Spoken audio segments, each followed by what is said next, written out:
હાલમાં સુરત શહેર વિસ્તારમાં ગણેશ ઉત્સવ અનુસંધાને ખૂબ જ મોટા પ્રમાણમાં આપણે પબ્લિક જોડાય છે.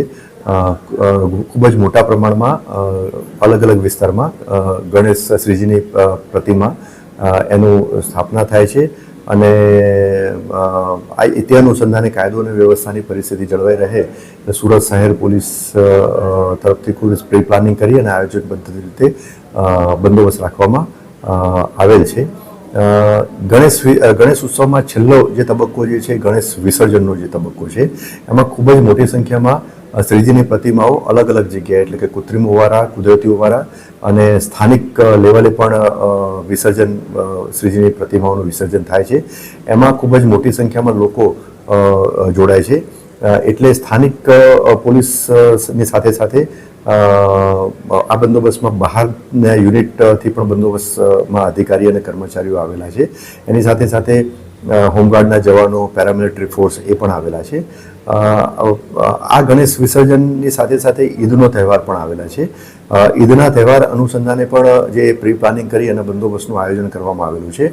આ બંને તહેવારો સાથે આવતા હોય અને ખૂબ જ હિન્દુ સમુદાય અને મુસ્લિમ સમુદાય બંને સમુદાયો સુરતની જે તાસીર છે એ પ્રમાણે ખૂબ જ એકબીજા સાથે હળીમળી અને આ રીતના તહેવારો ઉજવતા હોય છે.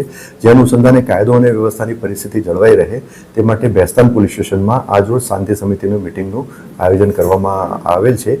જેમાં શાંતિ સમિતિની મિટિંગમાં હિન્દુ આગેવાનો, મુસ્લિમ આગેવાનો, ગણેશ ઉત્સવ સાથે સંકળાયેલા આયોજક મંડળના સભ્યો અને બીજા મુસ્લિમ આગેવાનો એમ તમામ આગેવાનો હાજર રહ્યા હતા અને એમની સાથે ચર્ચા કરવામાં આવેલી હતી અને એ સુરત શહેર પોલીસ વતી અપીલ કરવામાં આવેલી છે કે આ કાયદો અને વ્યવસ્થાની પરિસ્થિતિ જળવાય તે માટે એમના લેવલે પણ વ્યવસ્થિત આયોજન કરે અને આ શાંતિ સમિતિમાં મુસ્લિમ અને હિન્દુ સમુદાયના આગેવાનોએ પણ ખાતરી આપી છે કે પોલીસ વિભાગ સાથે ખભેથી ખભા મિલાવી અને કાયદો અને વ્યવસ્થાની પરિસ્થિતિ જળવાય અને લોકો શાંતિથી બંને તહેવારો જે ઉજવી શકે તે માટે અમે અમારી રીતે ખૂબ જ મહેનત કરી અને સંકલન કરી અને સાથે હળીમળી અને આ તહેવારો ઉજવણી કરશું.